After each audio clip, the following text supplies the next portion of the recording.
Ente kenal sama aneh? Nah, tiba-tiba kemudian ente lewat, nengok juga enggak sama aneh. Aneh marah. Ente ketemu sama teman ente, kenal sama teman ente, tapi ente enggak peduli sama dia, lewat aja begitu. Waduh, tersinggung. Allah begitu. Allah manggil-manggil nih, hayyalah salat. Ente enggak datang kepada Allah SWT. Katanya kenal, katanya tahu. Hayyalah salat. Mana?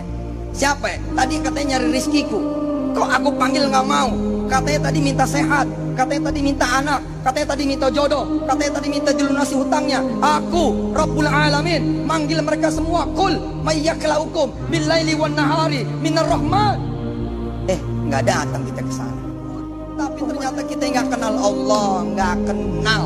Kita lebih kenal tuh saudara yang baru jual tanah. Lu datang sono, dia bisa punya duit. Betul tidak? Pesan kepada Pak Haji yang mau beli daging kambing korban, banyak kawan-kawan saya dibeli kambing ke Pondok Gede. Ji, mau kemana Ji? Beli kambing Beb, buat apa? Buat korban. Nah ini nggak boleh dimakan tuh. Hati-hati, salah ngomong sedikit. Mestinya bagaimana Beb? Beli kambing Beb pasar Pondok Gede buat sunnah korban. Bukan begitu Habib Abdullah Jami. Tuh Habib Abdullah bilang. Jadi nazar akhirnya jadi wajib gara-gara salah ngomong. Jangan bilang beli kambing untuk korban, berarti kita nazar.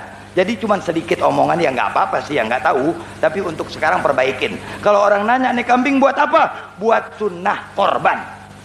Jadi kita makan boleh. Ajak Habib Alwi ente undang, ya saya ngikut makan. Kalau nggak kirimin ke rumah dendengnya. Hadirin kaum muslimin dan muslimat, ini persoalan juga. Yang terakhir persoalan banyak di kampung saya. Habib Alwi saya korban 3, buat siapa? Atau buat saya, yang atau buat nyak saya yang meninggal, yang atau buat bapak saya yang meninggal. Tidak boleh, tidak ada hadisnya. Orang mati tidak boleh kita bikinin korban sama sekali, kecuali kalau yang mati wasiat. Paham kan nih bapak-bapak ibu-ibu? Sebab banyak di kampung saya, di kampung lain juga korban buat abahnya yang meninggal, buat nyaknya yang meninggal, buat anaknya yang meninggal. Tidak ada korban untuk orang hidup, kecuali kalau emak bapak kita wasiat. Nak, kalau gua mati potongin gua kambing buat korban nanti. Kalau bapak nggak ada umur, itu boleh. Kalau tidak ada hadisnya sama sekali, bohong. Nol. Kambing untuk orang hidup kita korban, jangan korban untuk orang tua. Bagaimana kalau niat mau korban kambing buat orang tua? Bawa duitnya, taruh buat yatim, buat madrasah, buat majelis taklim, buat dukung agama Islam, buat perbaiki jalan, buat sanak pemilih yang melarat. Lebih afdol lagi. Sekian, assalamualaikum warahmatullahi wabarakatuh. Assalamualaikum warahmatullahi wabarakatuh. Waalaikumsalam warahmatullahi wabarakatuh. Mau tanya, kan di kejadian Karbala diriwayatkan kalau seluruh keturunan Nabi termasuk istri Hasan dan Husain, anak-anak Sayyidina Ali bin Abi Thalib, anak-anaknya Hasan Husain dan keluarga Nabi dibunuh total sama Ubaidillah ibn Ziyad, orang kepercayaannya Yazid bin Muawiyah. Pertanyaannya, kalau seluruh keluarga Nabi dibunuh, terus para habaib-habaib yang sekarang menyandang status sebagai cucu cicit Nabi itu keturunan dari siapa? Terus karena kalau dari nasab Hasan Husain kan meninggal semua. Yang bilang meninggal semua siapa? Ada yang ceramah kayak gitu. Mana? Di mana? Yang bilang meninggal semua di mana? Itu jadi waktu itu ada teman kan. Iya, kalau ceritanya saya paling paham Iya, cerita benar. itu. Enggak, yang bilang semuanya meninggal itu siapa? Temen sih, dia kebetulan memang orang Arab juga. Nah terus marganya Bakfen, dia bilang saya nggak percaya kalau keturunan Nabi Muhammad sampai sekarang ada. Di zaman Nabi Muhammad sudah ada orang yang mengatakan bahwa keturunan Nabi Muhammad nggak ada. Nabi Muhammadnya masih ada. Nabi Muhammadnya masih ada. Dia udah bilang bahwa keturunan Nabi Muhammad nggak ada. Dia bilang, wah Muhammad abtar. Muhammad nggak bakalan punya keturunan. Faham? Lalu Allah Subhanahu Wa Taala murka kepada orang tersebut. Namanya Al-As bin Wa'il As-Sahmi. Lalu Allah katakan, Inna syani'aka huwal. Yang bilang kamu nggak punya keturunan, dia nggak bakalan punya keturunan. Bilangin sama teman kamu, itu dalil Al-Quran. Baca terus menerus tapi nggak paham. Inna syani'aka. Sekarang gampang aja, saya nggak perlu panjang lebar tentang masalah Karbala. Saya paham dan saya menikmati kisah-kisah itu. Artinya apa? Saya betul-betul suka dengan sejarah dan saya tahu kisahnya. Dan siapa yang selamat, siapa yang nggak selamat.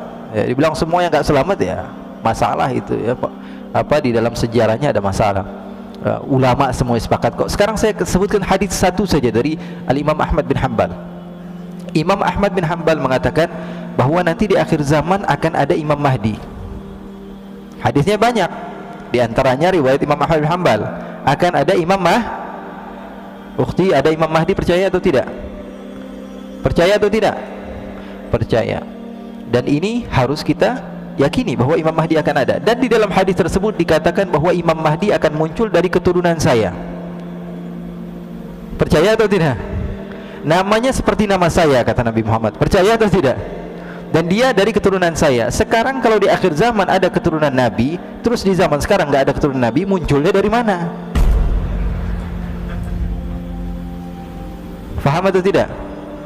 Ya, kalau dibilang di akhir zaman nanti ada keturunan Nabi, keluar Imam Mahdi, terus sekarang nggak ada keturunan Nabi, keluar dari goa. Assalamualaikum warahmatullahi wabarakatuh. Kita selalu salah menilai Allah. Akibat salah menilai, lalu kita kemudian salah berpikir, salah berkata, salah berbuat.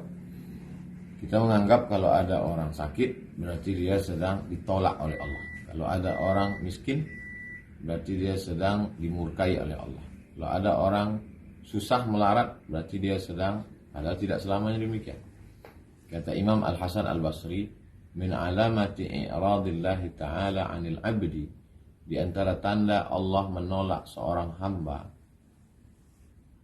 ayyaj'ala syughlahu fima la ya'nihi, Allah jadikan hamba itu sibuk mengurus sesuatu yang tak penting, sesuatu yang tidak bisa dijadikan bekal menghadap Allah SWT. Orang yang sibuk dengan sinetronnya, sibuk dengan lagunya, sibuk dengan gamenya, sibuk dengan apapun yang tidak bisa dijadikan sebagai bekal menghadap Allah, tanda dia sedang ditolak Allah Subhanahu wa ta'ala. Begitu kata Imam Al-Hasan Al-Basri dalam kitab Jami' Al-Ulum wal Hikam. Mari kita merenung sejenak. Apakah kesibukan kita selama ini? Yang sibuk dengan bacaan Qur'annya, teruskan. Yang sibuk dengan baca kitabnya, teruskan. Yang sibuk mengumpulkan uang untuk bangun masjid, silakan. Berarti kesibukan kita masih bisa dijadikan bekal menghadap Allah. Berkah selalu. Terima kasih. Assalamualaikum warahmatullahi wabarakatuh.